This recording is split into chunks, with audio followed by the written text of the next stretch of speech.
obesity, as you mentioned, is one of the strongest risk factors for sleep apnea. And I think we've known for decades that weight loss can help reduce sleep apnea severity. So that's going back to studies from decades ago showing that even a 10% weight loss can significantly reduce AHI by 26%. I think what's really changed over the past few years is that now we actually have highly effective medications for obesity. So our audience might be familiar with SURMOUNT-OSA, where tirzepatide actually became approved for adults with obesity and moderate to severe sleep apnea. And the results were pretty impressive. They showed a substantial reduction in AHI, leading up to 29.3 events per hour. But not just that, they also showed improvement in hypoxic burden, CRP or inflammatory markers, systolic blood pressure, which are all outcomes that we care about. I think one thing to keep in mind is the secondary analysis showed that improvements in both body weight and sleep apnea metrics independently actually contributes to improvement in cardiometabolic risk.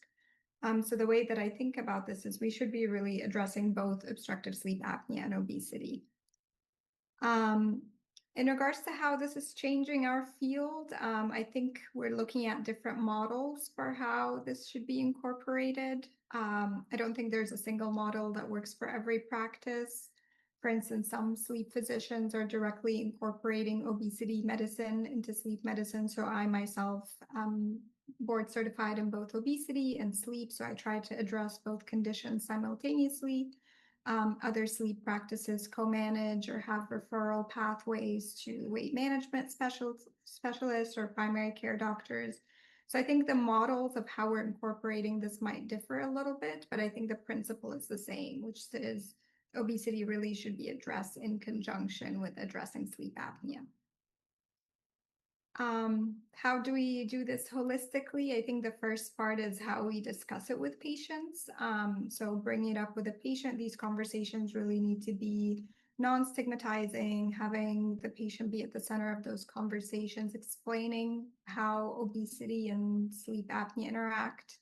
So explaining that excess weight contributes to upper airway collapse, but also how untreated sleep apnea can worsen metabolic outcomes through increases in hunger hormones like ghrelin, impaired insulin sensitivity. So really helping the patients understand that cycle can help increase engagement and motivation. And from our perspective too, it's important to discuss and understand that obesity is really a chronic heterogeneous disease requiring sustained comprehensive treatment. It's important that we discuss with the patient that it's a medical condition that has safe, effective treatments that go just beyond lifestyle modifications alone. And when bringing up the conversation with the patients, what we really care about is health outcomes. So I try to make sure that we're not focusing on a number on the scale or their BMI, but really in regards to their cardiometabolic health and their overall health. And we can't really do it holistically without incorporating lifestyle modifications. So making sure that we're helping patients build sustainable nutrition, physical activity habits, addressing behavioral, emotional factors that influence eating, stress. So really ideally, if you can do it with a multidisciplinary team, that would be best. But again, making sure that you're incorporating nutrition, exercise, stress management. So all the aspects of a healthful life is important. And I think one thing I also want to mention is I think sleep physicians were actually well positioned to be doing this because we already do a lot of lifestyle counseling when it comes to a lot of other sleep disorders. So things like circadian rhythm disorders, insomnia, we already counsel on meal timing, importance of exercise, importance of stress management. So I think we're already well positioned to be doing a lot of this counseling.